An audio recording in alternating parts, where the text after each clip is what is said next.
আপনি একজন university student এবং আপনি চান অন্যদের থেকে নিজেকে এক ধাপ এগিয়ে রাখতে, তাহলে এই ভিডিওটি আপনার জন্য। এই ভিডিওতে আলোচনা করা হবে এমন 5টি স্কিল সম্পর্কে যা শুধুমাত্র ইউনিভার্সিটি বা ভার্সিটি লেভেলের স্টুডেন্টেরই নয়, সব স্টুডেন্টেরই জানা উচিত।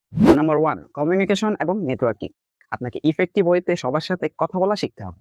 শিক্ষক, সিনিয়র, জুনিয়র কিংবা বিভিন্ন ক্ষেত্রের মানুষের সাথে প্রয়োজন না হলেও সুসম্পর্ক বজায় রাখতে হবে। একটি ভালো নেটওয়ার্ক এবং কমিউনিকেশন স্কিলই খুলে দিতে পারে আপনার সফলতার দরজা। নাম্বার 2, পাবলিক স্পিকিং এবং প্রেজেন্টেশন। প্রেজেন্টেশন তো আমরা সবাই দিই, কিন্তু কয়জন পারি তা ঠিক করে দিতে? কয়জন পারি কনফিডেন্সের সাথে ভরা অডিয়েন্সের সামনে কথা বলতে? অনেকেই পারি না। Class presentation, seminar, interview, viva কিংবা বাকি সব জায়গায় আত্মবিশ্বাসের সাথে নিজেকে কথা বলা শিখতে হবে। শিখতে হবে নিজের আইডিয়া সুন্দরভাবে উপস্থাপন করা।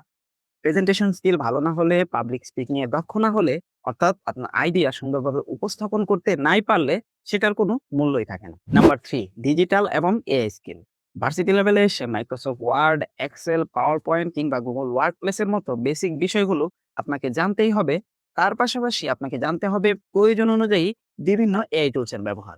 প্রপার এআই টুলস এর ব্যবহার শেখা এবং তার সাথে আপনার নিজস্ব বুদ্ধিমত্তার সংমিশ্রণ ঘটানো আপনার যে কোনো পারফরম্যান্সকে নিয়ে যাবে অন্য লেভেলে। 4 এবং 5 নম্বরে আমরা দুটি ম্যানেজমেন্ট সম্পর্কে জানবো। মানি ম্যানেজমেন্ট এবং টাইম ম্যানেজমেন্ট। এই দুটি বিষয় একসাথে আলোচনা করার কারণ হচ্ছে স্টুডেন্ট অবস্থায় ফেস করা সর্বাধিক সমস্যাগুলোর মধ্যে অন্যতম হচ্ছে টাইম এবং মানি ম্যানেজমেন্ট। একদিকে যেমন আপনি বন্ধুদের সাথে আড্ডা, ঘোরাঘুরি কিংবা খেলাধুলার কারণে আপনার পড়াশোনা কিংবা প্রোডাক্টিভ কাজে টাইম মেলাতে পারেন না।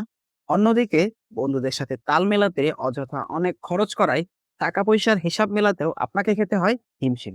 কিন্তু আপনাকে জানতে হবে বন্ধুদের সাথে আড্ডা, ঘোরাঘুরি কিংবা খেলাধুলার পাশাপাশি কিভাবে আপনার মূল লক্ষ্য অর্জনে আপনি সময় দিতে পারেন। একটি ভালো শিক্ষার্থীর অন্যতম গুণ হচ্ছে সকল কাজের মধ্যে সময়ের ভারসাম্য রক্ষা করা।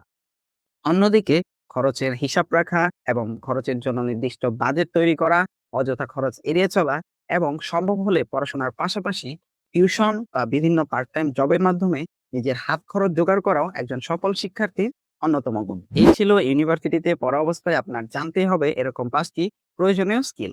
এর পাশাপাশি আপনি চাইলে আরো বিভিন্ন স্কিল শিখতে পারেন। আবার অনেকের কাছে এগুলো অপ্রয়োজনীয় মনে হতে পারে, কিন্তু ক্যারিয়ার এবং সফলতা অর্জনে আপনাকে এই ছোট ছোট স্কিলগুলি অন্যদের থেকে অনেকাংশে এগিয়ে রাখবে। ধন্যবাদ।